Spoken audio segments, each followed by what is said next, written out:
బిస్మిల్లాహిర్ రహమానిర్ రహీం. మిత్రులారా, ప్రవక్త ముహమ్మద్ సల్లల్లాహు అలైహి యొక్క బోధనలు చాలా ప్రాక్టికల్గా ఉండేవి. వైరాగ్యము, ప్రపంచాన్ని పరిత్యజించడము ఇత్యాది చెప్పేవారు కాదు.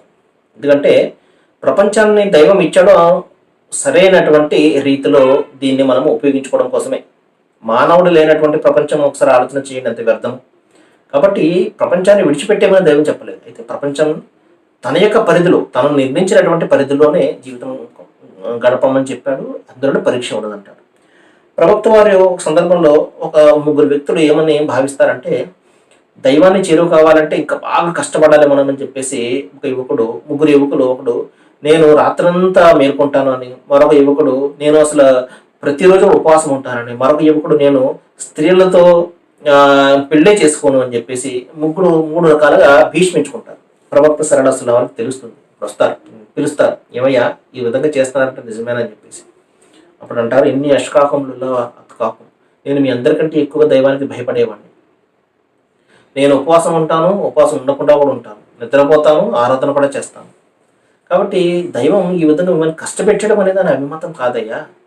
కాబట్టి ఎంతవరకు చేయగలరో అంతవరకే చెయ్యండి, తప్పించి కష్టాలు పెట్టుకోకండి. మనం చూస్తుంటాము వైరాగ్యము, ప్రపంచాన్ని పరిత్యజించడము, న్యాచురల్ అయినటువంటి జీవిత విధానం ఏదైతే ఉందో, దైవము మానవ సహజ సిద్ధమైనటువంటి కొన్ని కోరికలు మనుషులు పెట్టాడు.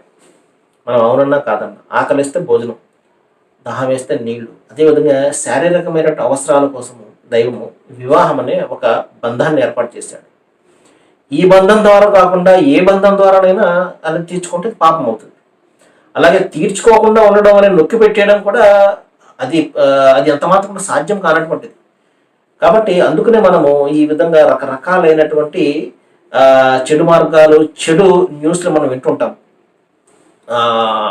పేర్లే తీసుకోకూడదు, కానీ ప్రతి దాంట్లో కూడా ప్రపంచాన్ని పరిత్యజించాము మేము అన్న వాళ్ళలో ఈ స్కామ్స్ జరుగుతుంటాయి.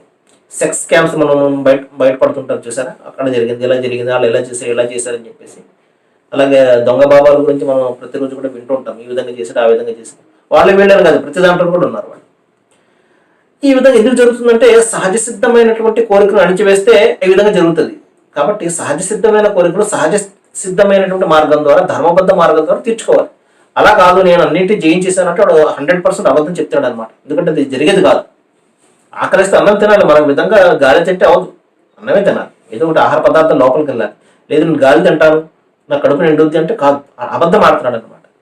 కాబట్టి సోదర మహాశయులారా, దైవం నిర్ణయించినట్టు హద్దులో ఉండడమే ఈ జీవితం తప్పించి జీవితానికి అవతల ఎక్కడికో వెళ్ళిపోమని చెప్పేసి దైవం ప్రపంచాన్ని విడిచిపెట్టేసి మీరు కొండల్లో కోనల్లో మీరు ఎక్కడో తిరగండి అనే దైవం మాత్రం మనకు చెప్పలేదు. రండి, ఇస్లాంను తెలుసుకుందాము. సర్వేజన సుఖన భవంతు.